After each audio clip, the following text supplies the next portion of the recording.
Chapter 258. Before him lay the bodies of a couple of monsters, already bowed down and writhing in their death throes. The sight of him blocking the massive strike of a new monster with a thin sword without being pushed back by an inch was so nonchalant that it bordered on awe-inspiring. Either watched him stretching out his hand towards the monster that appeared from Kishir's diagonal blind side, tearing through space behind. Now, as soon as it appeared, the monster sank headfast into the suddenly softened earth, reaching out its long arms in a floundering panic, its cry resounding like a bird flapping its wing. Unable to resist the monster's frantic struggle, the surrounding trees fell, crumbling into a creaking noise. Dodge!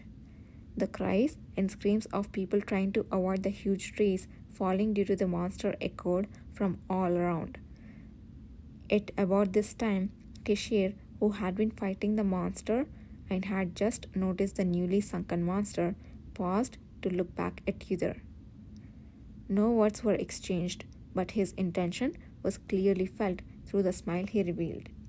Yudhir continued to scan the surroundings, putting Kishir, who was slashing at the sunken monster, behind him. The elder siblings rushed towards the mages, who were running around in fear, forcibly moving them to a safer rear position. The cavalry members protected the relocated mages, confronting the monsters that appeared nearby. Some of the courageous mages stayed behind, attacking the monsters with magic tools drawn from their possession, though it didn't seem particularly effective. Mages who only use magic tools are probably unable to use attribute magic. Are those who are continuously preparing among them able to use attribute magic? In the center, under the protection of their colleagues, a few mages sweated profusely, waving their hands around as faint traces of magic spilled from their fingertips. Seeing one of them struggling to produce a flame after considerable effort, Yudhir unconsciously furrowed his eyebrows. Using fire in such a forest, unless they are certain they can control it, there is a risk it might backfire. Shortly after the monster hit the hand, earned flame predictably caught fire, didn't die. Instead, it thrashed around in a rage. Screech! The fire is spreading to the trees. Quickly, use the water and wind magic tools. What did you say? As the tree started to smoke and sway from the fire spread by the rampaging monster, the mages fell into even greater confusion. We are out of water. What should we do? Despite their strength, even the powerful Hin and Fin seemed at loss on how to deal with the fire, their expression betraying their panic. Sighing, Yudhir launched himself towards them, stepping on the wind. Step back, please. Seeing Yudhir suddenly appear, stepping on thin air, the mage's eyes widened in surprise. Immediately, he summoned wind to protect them, raising and lowering his hand, responding to his movement. The stream of water conjured, seemingly from thin air, assaulted the monster and the burning trees instantly. The stream, which normally could have punctured even a rock in an instant, only extinguished the fire when it touched the monster, not inflicting any significant damage, and scattered in all directions. It was not an astonishing scene. As expected, I can hardly deliver direct damage with my power. That was no different from his previous life. Thankfully, he could put out the fire quickly. With a horrible scream and a smell of burning amidst the smoke, Yudhir drew his sword and powerfully slashed the leg of the monster before him.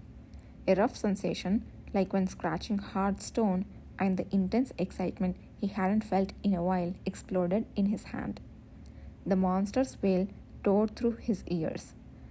The injured monster swung its arm to crush him like a bug, but Yudhir had no intention of obediently receiving its clumsy attack. He deflected the strike and slashed once more at the opposite leg, causing another scream to ring out. A monster toppled over, spewing black fluid, wavering between collapsing to the side. trees that had been half burnt by the fire collapsed once again. While thinking about how to cut off the writhing monster's breathing, he heard a shout calling from behind him. You there? Are you okay? The elder siblings, who had retreated behind the mages, cut through the smoke and quickly ran towards him like squirrels. Either swiftly conveyed his intentions to their worried faces. I'm fine. I'll leave the finishing blow to you guys. Deal with it and send the remaining mages back. Understood. It was comforting to have reliable comrades to depend on. Yudhir moved away, listening to the sound of the elder siblings eagerly beating the fallen monster to the afterlife after they were finally allowed to fight. The moment he escaped the smoke, he felt an increasing sense of massive presences around him. It seems to be occurring sporadically, not only around here, but also in distant places.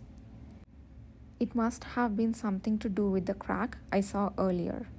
The peculiar crack that had revealed itself before the disaster.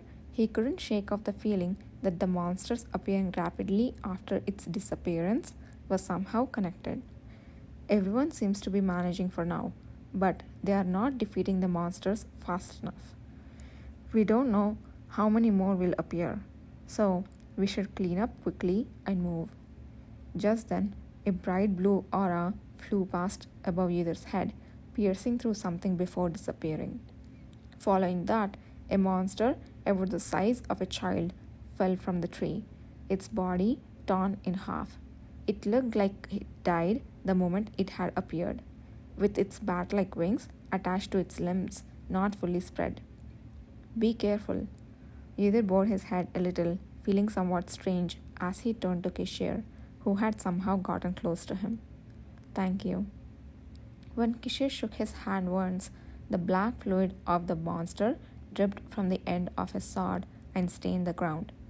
Despite most of the dead monsters around them likely being his work, he didn't seem out of breath, which made the scene seem unreal.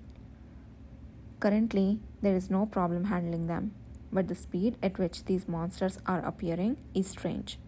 There have been few reports of large monsters appearing in such large numbers in a short time. Yes, I was thinking the same. The crack that disappeared earlier also bothers me. As you said, there might indeed be a close connection between the crack and this unusual event. As expected, Kishir had been observing the surroundings and shared Yudhir's thoughts. The fact that he didn't dismiss his words made something deep within his chest resonate strongly once again. The man, oblivious to what his assistant was feeling, surveyed the crumbling forest around them before quickly making a decision. We can't stay in one place, and we will risk being surrounded. We need to force our way through. As soon as a mage is appointed to guide us, I will cut through the trees to make a path.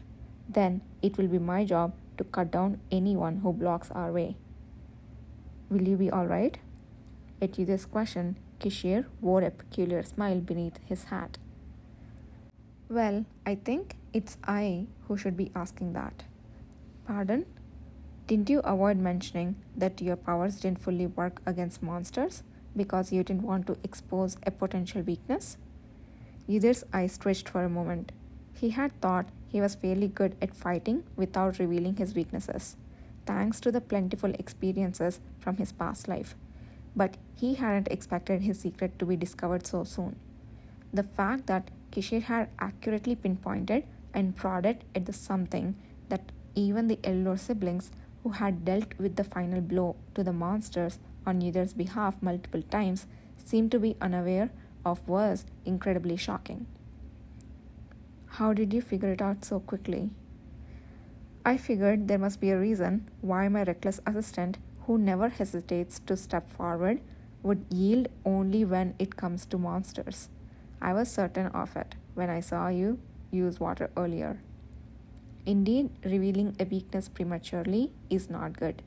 The others still seem unaware, but it would have been better if you told me before we entered the forest. At these words, Kishir once again swung his sword towards Yudhir's back. From the lingering smoke, another scream could be heard, followed by the sound of something hefty splitting and falling. As the trees continued and fall in succession, Yuzir realized that Kishir had poured even more strength into this attack than before. He wondered if Kishir was angry, but it was hard to gauge his emotions from just the lips concealed under the thick hat. I apologize. I thought it wasn't necessary to mention such matters. Yudhir made an apology. To him, not revealing his weaknesses was such a natural act that he hadn't even considered mentioning it, but he belatedly realized that Kishir may have perceived this as intentional. Kishir informed me of his potential weaknesses beforehand, while I did not. Could he have felt suspicious about that? Yidid, unusually flustered, added more to his words. I don't intend to make you uncomfortable, Commander. Still, I won't be a hindrance in this mission. Kishir, turning to face him, let out a soft sigh. I'm not uncomfortable. An unknown emotion echoed in his low, resonant voice. I just thought that being too competent could be a problem as well.